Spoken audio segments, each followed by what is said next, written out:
और परवेज़ रहमान भाई, जैसा कि आप जानते हैं कि हमारे जो प्राइम मिनिस्टर हैं उन्होंने वादा किया था कि 2016 में नोटबंदी के वक्त कि सबके अकाउंट में 15 लाख रुपए आएंगे। ऐसे बहुत सारे वादे किए उन्होंने, 2 करोड़ लोगों को जॉब देंगे, कोई वादा उनका पूरा नहीं हुआ। लेकिन यहाँ पर जो राहुल गांधी जी यहाँ पर हमारे शिवाजीनगर चौक में, बेंगलुरु शहर में, कर्नाटक में आकर जो वादे किए थे वादों को पूरा किए। तो अब इस बार जो है जैसा कि कांग्रेस की सरकार जब हुकूमत बनाएगी फिर से सेंट्रल में, तो जो वादे किए वो कैसे पूरे करेंगे?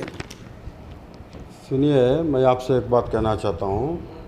हमारे प्रधानमंत्री जी जो भी कहते हैं झूठ कहते हैं जी। जब 2014 में आए तो इन्होंने कहा कि हम लोग काला पैसा पूरा लेके आएंगे, हर एक के अकाउंट में 15 लाख रुपए डालेंगे, समझे। और इन्होंने बोला कि हर साल 2 करोड़ लोगों को हमने जॉब देंगे।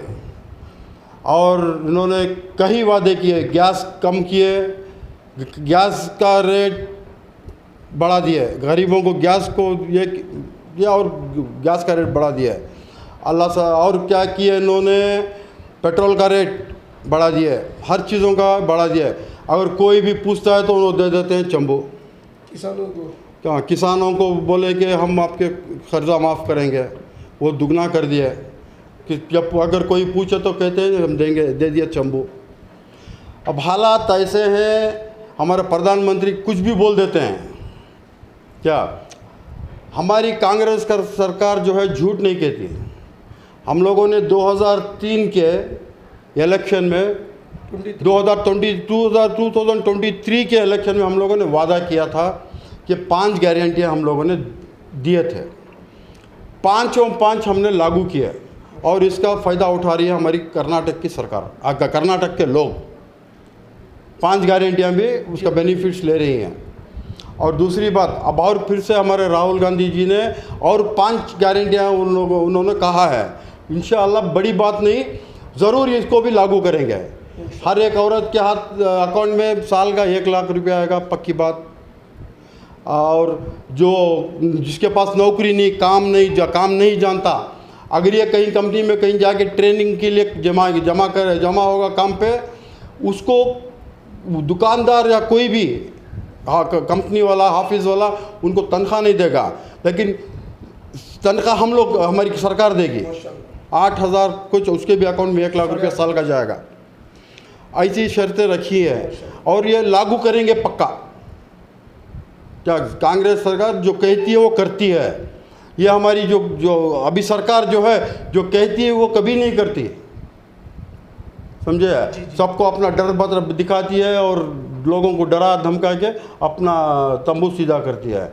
मुझे किसी की बुराई नहीं करना है, हमको इस बार कांग्रेस पार्टी को लाना है। और जो है हिंदुस्तान में हम लोग एक सुकून और अमन से रहना है, एक रकाक हो के रहना। हम हिंदू, मुस्लिम, सिख, ईसाई भाई हैं, समझे। हम लोग मिलजुल के हैं। मेरे अब एग्जाम्पल मेरा ही ले लो, 90% तो मेरे हिंदू भाई हैं दोस्त, मैं उन लोगों के साथ ज़्यादातर रहता हूँ। और हम लोग एक हैं। इन लोग चाहते हैं कि हम लोग इनको डिवाइड एंड रूल करने की कोशिश कर रहे हैं। इनके मकसद में लोग कामयाब नहीं होंगे। इंशाअल्लाह अब की बार इंशाअल्लाह कि सेंट्रल में अपनी गवर्नमेंट बनेगी, इंशाअल्लाह कांग्रेस का प्राइम मिनिस्टर बनेगा इंशाअल्लाह, और सारे हिंदुस्तान का भला होगा। मैं कहना चाहता हूँ कि हिंदुस्तान को कोई तोड़ नहीं सकता, हिंदुस्तान एक है, हम लोग एक है, हम भाई, हर हिंदुस्तानी, हिंदू, मुस्लिम, सिख, ईसाई सब भाई हैं। हम मिलजुल के रहेंगे क़यामत और ज़िंदगी भर। हम लोगों को हम जुदा कोई नहीं कर सकता, हम लोग एक है। इंशाअल्लाह हमको कोई जुदा नहीं कर सकता। इस बात कहते हुए मैं बात को ख़त्म करता हूँ। इंशाअल्लाह इसकी बार कांग्रेस सरकार, और मैं मेहरबानी करके और फिर से अब लोगों से गुजारिश करता हूँ कि अपनी वोटिंग परसेंटेज बढ़ाएं, 100% को वोट करने की कोशिश करें। बीमार हैं उनको 80-70-80 साल के आप बोलेंगे तो वो खुद घर पे आके वोट करके जाएंगे, वोट करा के जाएंगे। मेहरबानी करें, अगर आपका कोई माजूर है, कोई आ नहीं सकता, मगर लोकल लीडरों को किसी को आप रब्ता करें, वो खुद आपको लेके जाएंगे। मेहरबानी करें, इस बार कांग्रेस को वोट दें, कांग्रेस को कामयाब करें। मंसूर अली खान, राजीव गौड़ा, हमारी सौम्या रेड्डी, हमारे DK सुरेश साहब और सबको हमारे पूरे कर्नाटक के उम्मीदवारों को कामयाब करे, सबको जीत हासिल दे और ये समझे कि ये जीतते हैं तो समझो हम लोग जीते हैं, माशाल्लाह। समझे। मेहरबानी करें, अपना वोटिंग परसेंटेज बढ़ाएं और कांग्रेस को वोट दें। दोस्तों, अभी अभी आपने हमारे रहमान खान साहब की, रहमान परवेज साहब की दिल की आवाज़ से, जिन्होंने बड़े अच्छे अंदाज में अपनी दिल की आवाज़ पेश की, और हमारे रहमान परवेज साहब कह रहे हैं कि इनके बहुत सारे दोस्त हैं, हिंदू मुस्लिम क्रिश्चियन सब दोस्त हैं, और हिंदू भाई तो इनके बहुत सारे नॉन मुस्लिम जो हमारे हिंदू भाई इनके दोस्त हैं। जैसा कि मज़हब नहीं सिखाता आपस में बैर रखना, हिंदी है वतन हिंदुस्तान हमारा, सारे जहां से अच्छा हिंदुस्तान हमारा, हम बुलबुल हैं इसके ये गुलिस्तान हमारा।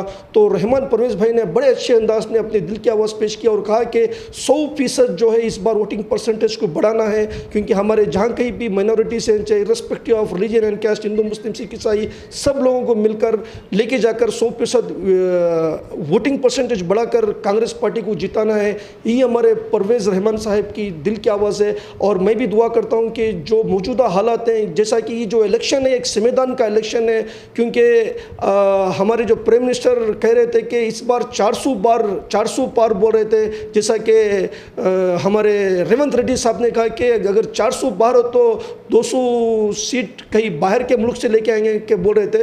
तो इस बार जो है कांग्रेस की सरकार बनेगी। यही हमारे परवेज़ रहमान भाई की दिल की आवाज़ है। और मैं भी दुआ करता हूँ कि अल्लाह पाक जो है हमारे इस हिंदुस्तान में अमन कायम रखे और हमारे संविधान को कायम रखे, और इस बार जो कांग्रेस की सरकार हुकूमत बनाए ताकि सारे हिंदुस्तान में अमन व शांति का माहौल रहे। और यही मेरे दिल की आवाज़ है। और मैं दुआ करता हूँ कि हमारे परवेज़ रहमान भाई को अल्लाह पाक खुश आबाद रखे, सलामत रखे, लंबी उम्र के साथ रखे, जो कौम का जज्बा लेकर एक हमेशा कभी भी हर जगह पर आगे रहते हैं, कौम का जज्बा लेकर, ऐसे लोगों को अल्लाह सलामत रखे। ही मेरे दिल की आवाज़ है।